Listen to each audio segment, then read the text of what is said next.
the 7 steps to marriage. Now, whenever we market to somebody, we have to understand that most people do not buy on the first encounter with us. We have to create a relationship. And the best way to understand this concept is to go through the 7 steps of a marriage. Now, if we're going to get married to someone, the first thing that has to happen is they have to notice us. Then we need to have a conversation. We have to start communicating with that person. Then we're going to go on a first date. We're going to see how well we get on in a more intimate situation. And then if we like the first date, we're going to continue on multiple dates. Then at some point, there comes a time when we decide we're going to define the relationship. We're going to establish our relationship. And then there comes a time when we decide that we're ready for the big commitment and we're going to get engaged. We're going to make that commitment to getting married.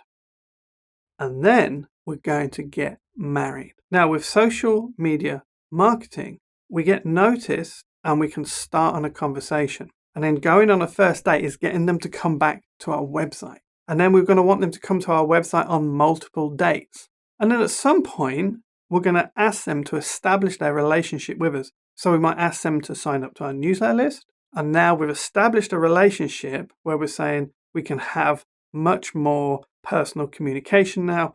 We have a level of commitment and now we can communicate in that context. So that's where our newsletter would fit in. And if you're doing online marketing and you're not using newsletter marketing, then I strongly recommend you start considering it, because a newsletter marketing list online is one of the most powerful tools you can have.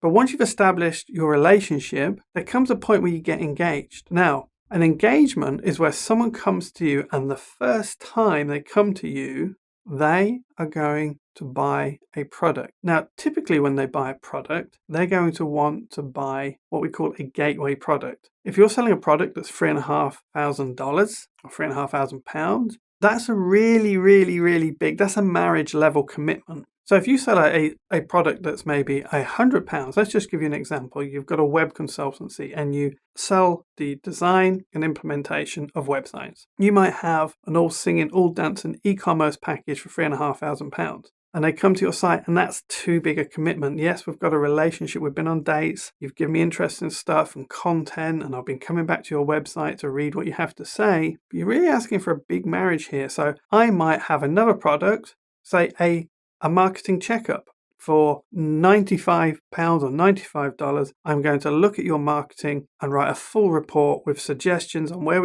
you can improve, what some quick wins are, what some long-term things you need to do. And you're going to have that for £95. That's an engagement. That's a gateway product. And if they like that, there's a much bigger chance that they will actually get married. And that's how it works. That's how we get someone from social media onto our website. That's the whole buyer journey. That's what's going to happen. We have to take them through the steps of marriage. We can't expect to get married at step 1. And this is what most people do with their social media marketing. At number 1, they're trying to get people to marry them. They're trying to get people to buy their product. And it's too early in the relationship. And if you can understand that and implement that, then it's much more likely that you will eventually get the sale you're looking for from the right type of leads. Now, there's something else we have to remember when we talk about the 7 steps to marriage, is the wedding guest. Now, this is the person who turns up and he looks around and he never actually buys anything. He's just a wedding guest. And we look at him and we think,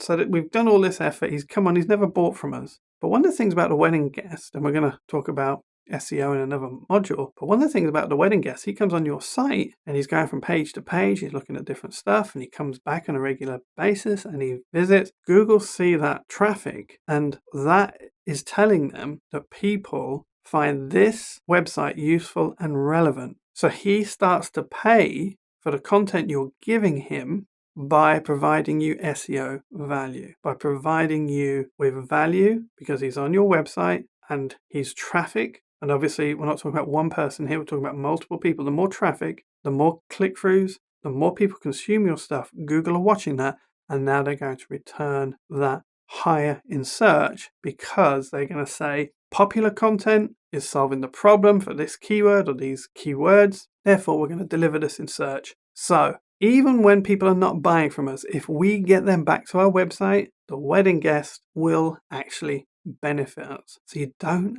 have to sell to everybody. They all pay in one way or another.